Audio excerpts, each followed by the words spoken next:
All right, welcome back to the show. You're watching Daytime here on Rogers TV. Our website is rogerstv.com. Special thanks to the guys over at Me and Susie's Restaurant from Port Stanley.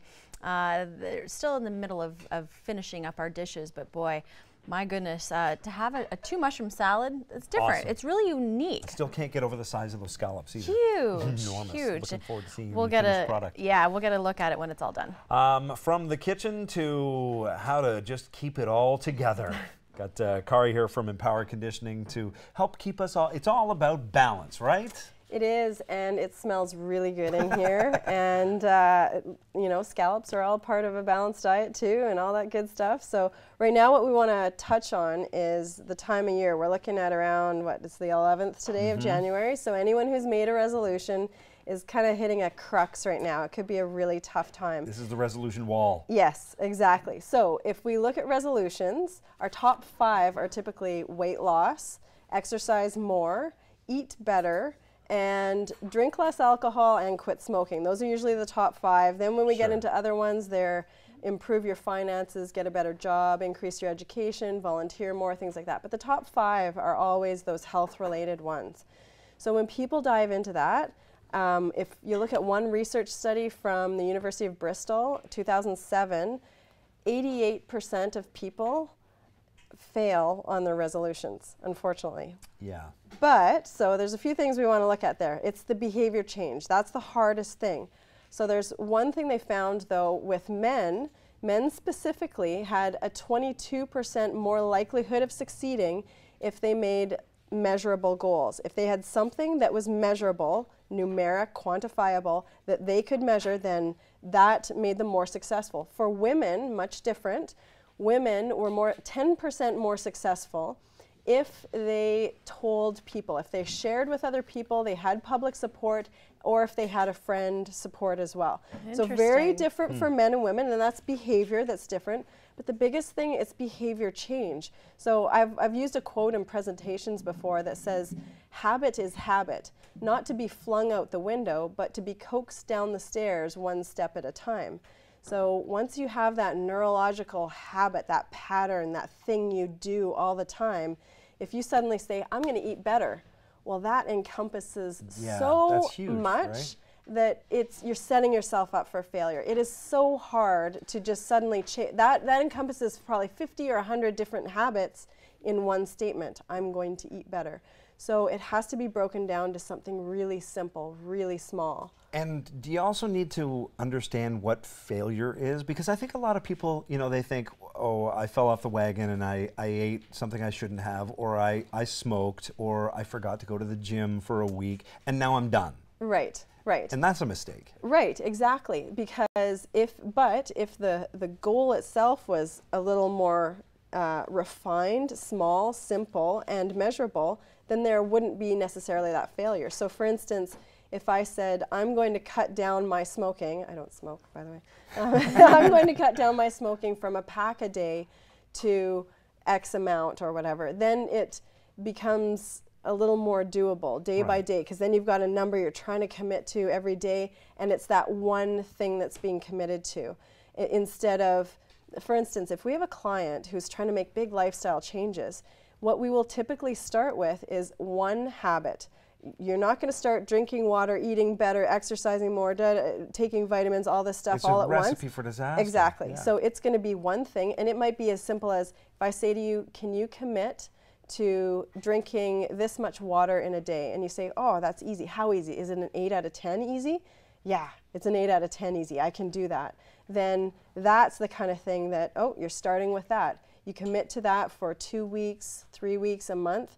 If that becomes a habit now, it's not something you have to even think about anymore. It's not stressful. It's not worrisome. It's something that's part of your life. Then a new habit comes in, and it might mean something that's maybe a little more difficult, but maybe a 7 out of 10. Well, do you think you can cut out the evening bowl of cereal? Or, you know, oh, that's a little harder, but I have confidence right now. I'm pretty sure I can do that. That's a 7 out of 10. Okay, so now you're starting to focus on that, because the water, it's an easy thing. It's a go-to. So it's behavior change. It's a bigger thing, but it has to be broken down. Follow your 3 Ps, your persistence, perseverance, and patience, so that you keep plugging away and break it down. Behavior modification is easier when you're doing it with somebody else. I mean, if you have a husband or a wife who has similar behaviors that may not lead to your success, if they change as well, it's sort of it's a better situation, right? Absolutely, and especially for women, as the research shows, that support system makes a big difference, a bigger difference for women. But you've got that. You've got that commitment, you've got someone else reinforcing, and that's the R for what we talked about last week, the reinforcement for the changes that you made. When you measured, when you made a decision or made a goal, when you started to commit to something by registering or telling other people or putting it out there, and then your action and then your reinforcement. So involving other people reinforces what you've decided to do and allows more support as well.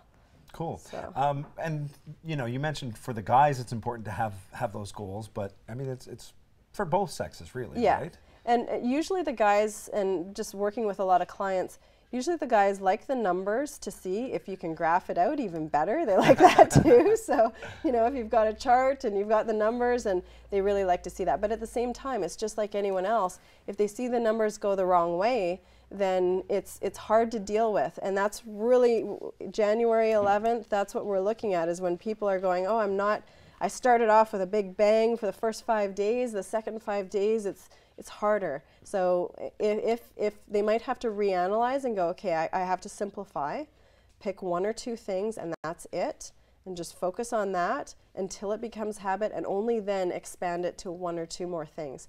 Keep it really, really simple, very focused.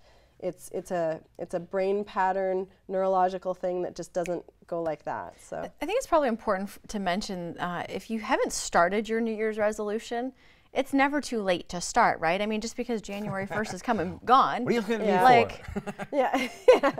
Come on, Ken. Yeah. Get on the bandwagon. 11 days in, I still haven't started well, mine. I mean, that's true. Some people made those resolutions and they haven't started, and then they're like, okay, I failed already. I forget what I even said. But no, you can make today, tomorrow, the start. I make goals for the year, so I typically don't use the resolution type thing. I make my year goals. They might have to do with business goals. They might have to do with family changes that I want to make, or more commitments I want to make to other parts of my life. So things like that. But yeah, it doesn't have to be. It doesn't have to be January 1st. It can be any time. It's what you want in your life. Ask yourself, what do you want more of?